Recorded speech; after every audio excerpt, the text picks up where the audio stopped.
Assalamualaikum warahmatullahi wabarakatuh. Salam sejahtera untuk kita semua. Pada kesempatan kali ini saya akan melanjutkan materi perkuliahan kita. Pembahasannya tentang tindakan atau perilaku konsumen. Ya, seperti yang sudah pernah dibahas pada pertemuan sebelumnya ya, bahwa konsumen itu memutuskan untuk melakukan sesuatu atau melakukan suatu tindakan, baik itu memutuskan untuk membeli suatu produk atau menggunakan suatu layanan karena berbagai macam faktor ya, bisa karena faktor internal ataupun faktor eksternal. Nah, dalam faktor internal yang ada dalam diri konsumen itu meliputi kognisi atau pengetahuan dan afeksi atau sikap. Nah, kedua komponen ini, pengetahuan dan sikap ini akan yang menjadi faktor agar konsumen itu nantinya melakukan sebuah tindakan atau perilaku.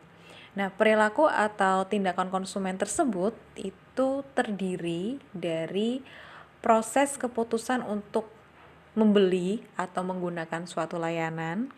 Kemudian konsumen juga melakukan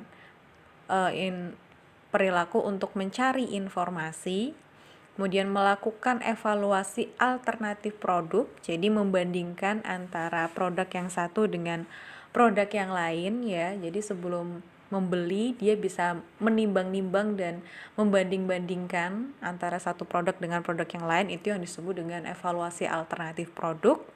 Kemudian menyeleksi dan pembelian produk yang berakhir dengan tindakan pasca konsumsi produk. Jadi setelah konsumen itu menggunakan suatu layanan atau membeli suatu produk, maka dia bisa melakukan evaluasi setelah menggunakan layanan tersebut atau membeli suatu produk tersebut, apakah dia benar-benar mendapatkan manfaat seperti yang dia harapkan atau tidak gitu.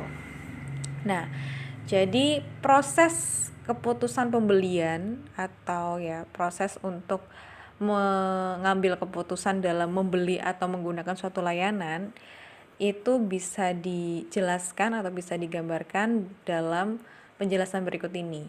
Yang pertama yaitu konsumen melakukan proses pengenalan kebutuhan. Jadi dia itu menganalisis kira-kira apa sih yang dia butuhkan gitu ya. Kebutuhan itu kan muncul dari misalkan adanya masalah gitu ya. Misalkan dia sakit, maka yang dia butuhkan adalah dia pengen sehat gitu ya. Maka ya kebutuhannya adalah kesehatan gitu kan. Maka untuk dapat memperoleh kesehatan itu, dia langkah berikutnya adalah mencari informasi ya. Mencari informasi kira-kira agar saya bisa sehat ataupun sembuh dari penyakit saya ini, apa nih yang bisa saya lakukan? Apakah misalkan dengan menggunakan obat-obatan gitu ya, membeli obat atau harus berkunjung ke layanan kesehatan atau mengkonsumsi apa gitu. Dia mencari informasi, kemudian dia menimbang-nimbang dari berbagai macam alternatif itu ya, entah mau minum obat aja atau membeli obat aja, atau dia berkunjung ke layanan kesehatan atau mengkonsumsi makanan atau minuman tertentu yang bisa memulihkan kesehatannya. Nah, kemudian dia melakukan suatu tindakan. Nah, setelah menimbang-nimbang, mengevaluasi, dia akhirnya memilih untuk melakukan suatu tindakan. Ya, tindakan yang dia pilih mungkin bisa membeli obat atau mungkin bisa berkunjung ke dokter gitu ya. Kemudian setelah melakukan suatu tindakan, maka yang terakhir adalah melakukan evaluasi setelah memutuskan untuk melakukan tindakan tersebut ya. Misalkan membeli obat, terus setelah obatnya dikonsumsi, diminum ya, maka ada efek apa yang dia dapatkan? Apakah obat tersebut bisa menyembuhkan penyakitnya atau tidak gitu ya. Atau setelah dia mengunjungi dokter, kemudian efek apa yang dia dapatkan gitu ya. Apakah benar-benar bisa menyelesaikan masalahnya atau tidak, seperti itu. Nah, berikutnya ada pendekatan perilaku konsumen. Jadi perilaku konsumen itu bisa disebabkan ya atau difokuskan pada dua hal. Yang pertama adalah pandangan kognitif, di mana sebelum membeli sesuatu atau melakukan suatu tindakan, maka konsumen itu memikirkannya terlebih dahulu ya, memikirkan dan merasakan kira-kira apa yang dia butuhkan. Yang berikutnya adalah pendekatan perilaku. Pendekatan perilaku ini lebih menekankan pada perilaku nyata apa yang dilakukannya, yakni perilaku yang dapat diamati langsung dan diukur gitu ya. Misalkan dia mengamati perilakunya orang lain gitu ya. Ketika misalkan ada rekannya sakit, terus dia melihat rekannya itu mengkonsumsi obat tertentu, maka dia bisa mengikuti perilaku yang dilakukan oleh orang lain. Nah, berikutnya ada manfaat pendekatan perilaku konsumen ya. Jadi kenapa sih kita sebagai seorang tenaga kesehatan atau penyedia layanan itu perlu mengetahui perilakunya konsumen ya. Yang pertama, dengan kita mengetahui perilaku konsumen, maka bisa mengembangkan strategi dalam rangka mempengaruhi kemungkinan pembelian tanpa mengubah sikap pra pembelian. Jadi dengan kita tahu perilakunya konsumen, maka kita bisa mengetahui seleranya konsumen tuh seperti apa sih. Mereka tuh lebih suka selera yang seperti apa, apakah lebih suka misalkan nih harganya murah atau kualitasnya baguskah, bentuknya seperti apa. Nah, dengan kita mengetahui seleranya konsumen, maka kita bisa mengubah sikap mereka untuk tertarik dengan apa yang kita tawarkan, dengan layanan kita gitu. Kemudian berikutnya adalah pendekatan perilaku dapat digunakan untuk mengkaji keefektifan promosi penjualan. Jadi dengan kita tahu perilakunya konsumen, oh ternyata konsumen banyak mendapatkan informasi tentang produk kita atau tentang layanan kita itu misalkan sumbernya dari media sosial, maka kita bisa lebih menggencarkan lagi promosi melalui media sosial seperti itu ya. Kemudian mengidentifikasi berbagai macam komponen yang dapat meningkatkan setiap jenis perilaku dalam proses pembelian. Jadi kita bisa juga tuh mengetahui kira-kira komponen-komponen apa yang dapat meningkatkan minatnya konsumen untuk dapat melakukan pembelian atau tertarik dengan produk yang kita tawarkan. Seperti itu. Nah, berikut ini ada urutan kejadian kognitif dalam proses pembelian atau ya urutan-urutan dari seseorang itu sadar sampai dia tuh akhirnya memutuskan untuk membeli. Yang pertama ini adalah sebelum melakukan proses pembelian atau melakukan suatu tindakan, dia itu sadar terlebih dahulu. Dia memiliki kesadaran bahwa dia itu butuh sesuatu gitu kan. Kemudian dia memiliki pemahaman.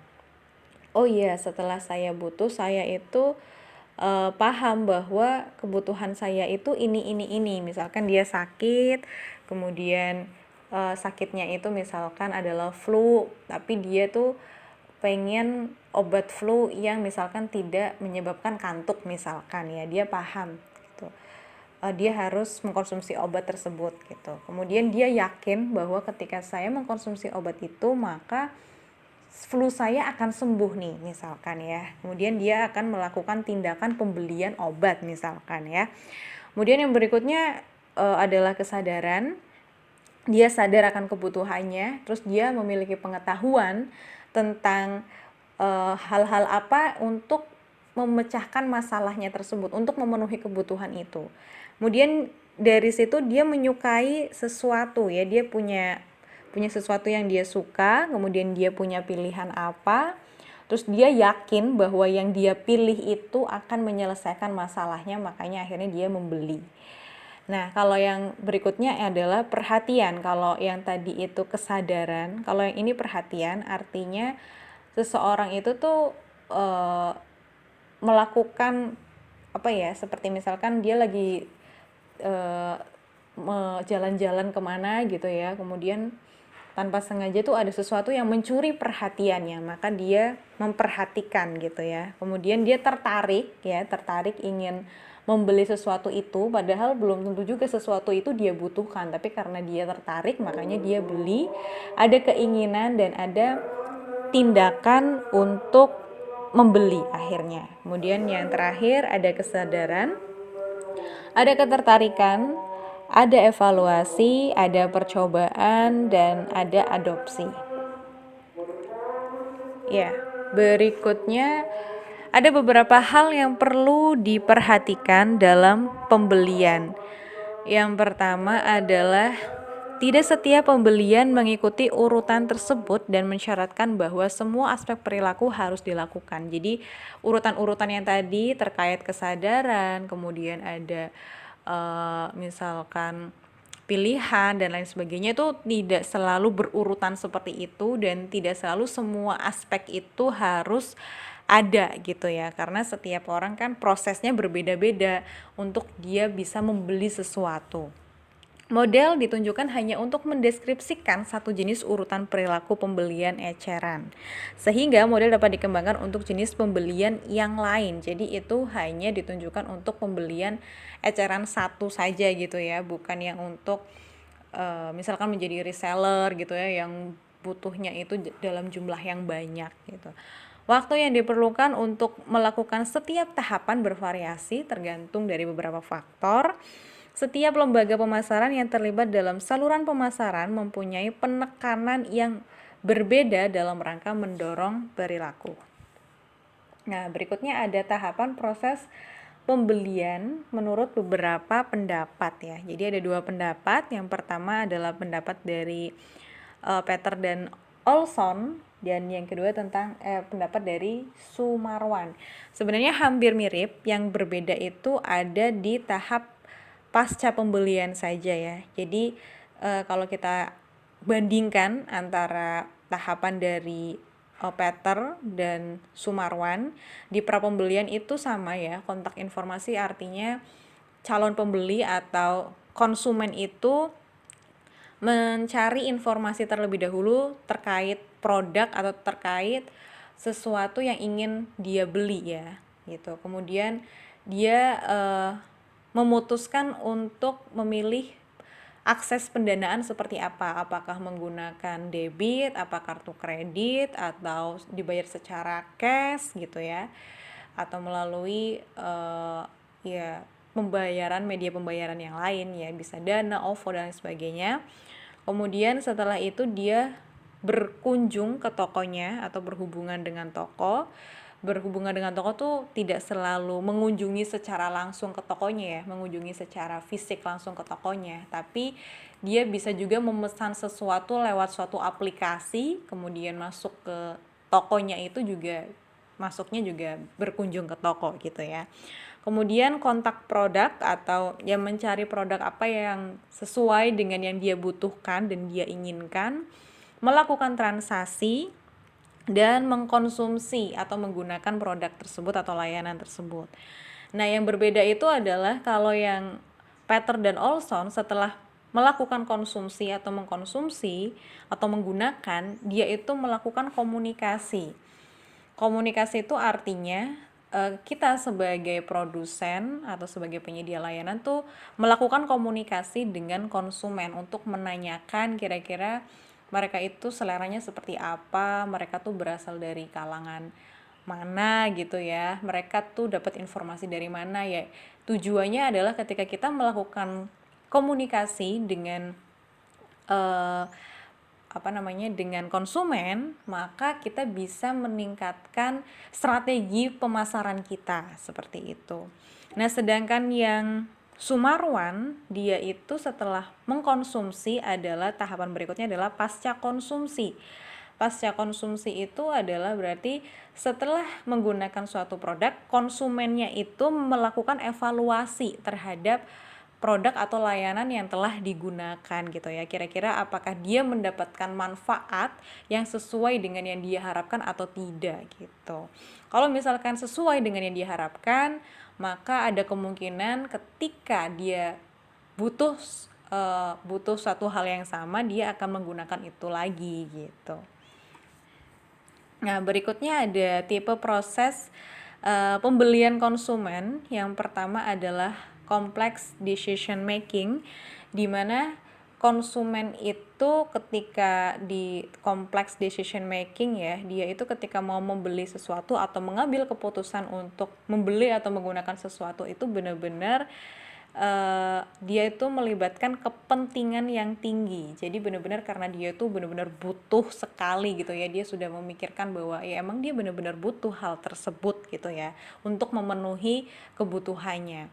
Kalau brand loyalty, ketika dia mengambil keputusan untuk membeli sesuatu itu pertimbangannya berdasarkan merek gitu ya, karena memang ya mereknya sedang booming ya, sedang digandrungi oleh banyak orang, dan dia merasa bangga atau puas apabila dia bisa menggunakan merek tersebut, maka ya udah dia akhirnya menggunakan merek tersebut. Jadi bukan berdasarkan kebutuhan tapi berdasarkan ya mereknya aja gitu, brand loyalty.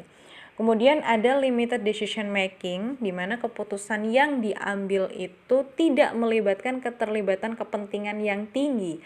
Mereka hanya memiliki sedikit pengalaman masa lalu dari produk tersebut. Jadi ketika mau membeli sesuatu itu tidak terlalu banyak mempertimbangkan kepentingannya. Jadi karena sudah ada pengalaman sebelumnya, ketika menggunakan produk tersebut, maka ya udah dia akhirnya memutuskan untuk memilih itu lagi gitu ya. Jadi tidak benar-benar menimbang dengan matang gitu. Kemudian ada inertia. Inertia itu adalah tingkat kepentingan dengan barang rendah ya, tidak ada pengambilan keputusan. Ini ketika kita membeli kebutuhan-kebutuhan pokok ya, misalkan pembelian sayur mayur, jadi tidak terlalu picky sekali ketika memilih sesuatu itu gitu. Ya, berikutnya ada berbagai macam perspektif dalam mengambil keputusan. Perspektif dalam mengambil keputusan itu adalah dasar dari pemikiran kita dalam mengambil keputusan. Jadi ada berbagai macam kategori manusia ya dalam mengambil keputusan. Yang pertama adalah manusia ekonomi, di mana ketika mau memutuskan untuk membeli sesuatu tuh dia benar-benar memutuskan secara rasional, benar-benar dilihat sesuai nilai-nilai ekonomisnya gitu ya. Misalkan oh harganya terjangkau atau tidak, sesuai dengan kebutuhan atau tidak, seperti itu. Jadi benar-benar dilihat secara rasional apakah barang itu benar-benar sesuai dengan kebutuhan dan keinginannya. Kemudian ada juga manusia pasif, dimana kalau ini tuh dia tidak mementingkan kepentingannya sendiri ya. Jadi dia membeli sesuatu, memutuskan untuk membeli sesuatu atau menggunakan sesuatu itu sesuai dengan promosi yang ditawarkan pemasar. Jadi walaupun dia tidak butuh, dia tidak ingin, tapi ketika ada promosi, ada iklan gitu ya, terus dia jadi ingin untuk membeli itu gitu ya.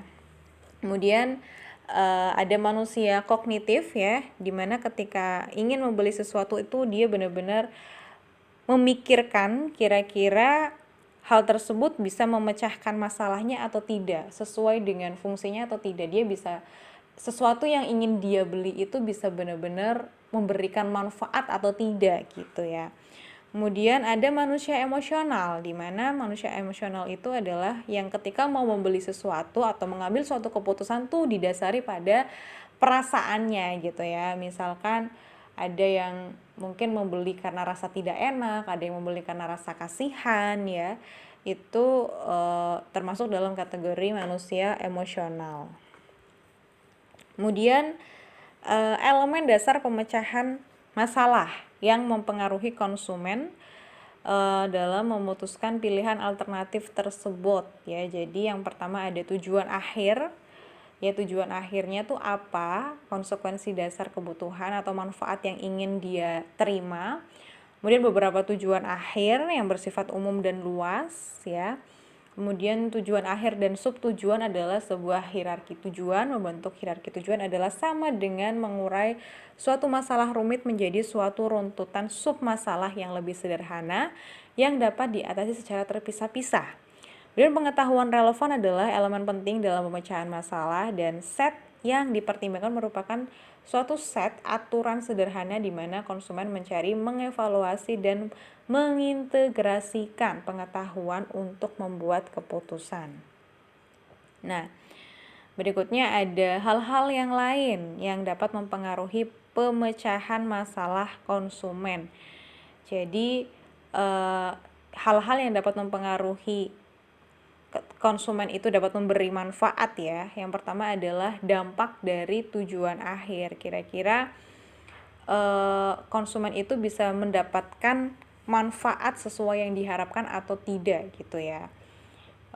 Kemudian dampak keterlibatan dan pengetahuan. Jadi ketika membeli sesuatu itu benar-benar mempertimbangkan kebutuhan yang dia benar-benar inginkan gitu ya. Makanya dia benar-benar menggunakan pengetahuannya untuk membeli sesuatu, untuk dapat memecahkan masalahnya gitu ya. Kemudian dampak dari lingkungan. Jadi bisa jadi lingkungan itu mempengaruhi dia dalam mengambil suatu keputusan gitu ya. Misalkan ada anggota keluarga yang mungkin mendukung untuk melakukan atau untuk membeli sesuatu atau menggunakan layanan tertentu, maka dia bisa mengikuti saran dari lingkungan sekitar untuk dapat memecahkan masalahnya atau untuk dapat mengatasi atau memenuhi kebutuhannya. Ya. Berikut ini adalah jenis kejadian yang dapat mengganggu atau menyela ya ketika seseorang itu mau memutuskan untuk membeli atau mau memutuskan untuk menggunakan suatu layanan. Yang pertama adalah gangguan yang tidak diharapkan muncul dari lingkungan ya. Gangguan berupa informasi yang tidak diharapkan. Jadi ketika mau membeli sesuatu, terus ada informasi dari lingkungan yang mengatakan bahwa ini produknya ternyata setelah saya coba tidak memberikan efek yang signifikan, misalkan tidak efektif gitu ya, tidak ampuh, maka ya dia akhirnya jadi nggak jadi atau jadi enggan untuk membeli produk tersebut. Itu kan berarti semacam gangguan juga ya, karena ada informasi tersebut, maka kita yang tadinya mau beli jadi nggak beli gitu. Yang kedua adalah rangsangan lingkungan yang mencolok dapat mengganggu proses pemecahan masalah.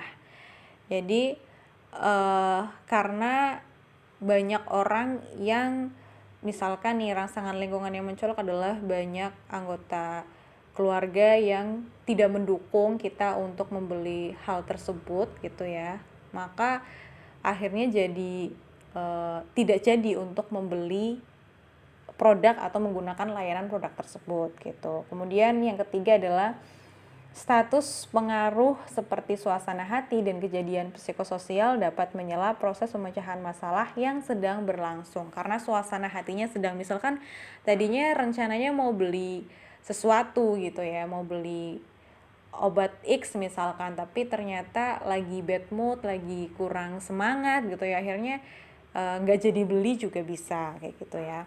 Kemudian yang keempat adalah konflik yang muncul saat proses pengambilan keputusan berlangsung dapat menyela proses pemecahan masalah. Ini contohnya misalkan kita sudah memutuskan untuk membeli ya, tapi ketika mau membayar ternyata dompetnya ketinggalan gitu kan. Jadi itu tiba-tiba ada suatu masalah kan, akhirnya jadi mengurungkan niat untuk membeli karena ya nggak bisa bayar produknya juga gitu. Kemudian yang kelima, dampak dari penyelaan proses pemecahan masalah konsumen tergantung pada bagaimana konsumen menerjemahkan kejadian yang mengganggu tersebut. Jadi dampak dari ketika ada informasi yang tidak enak ya terkait produk yang ingin kita beli atau layanan yang ingin kita gunakan, maka sikap kita tuh bagaimana? Apakah kita akan mengikuti saran dari orang-orang atau informasi dari orang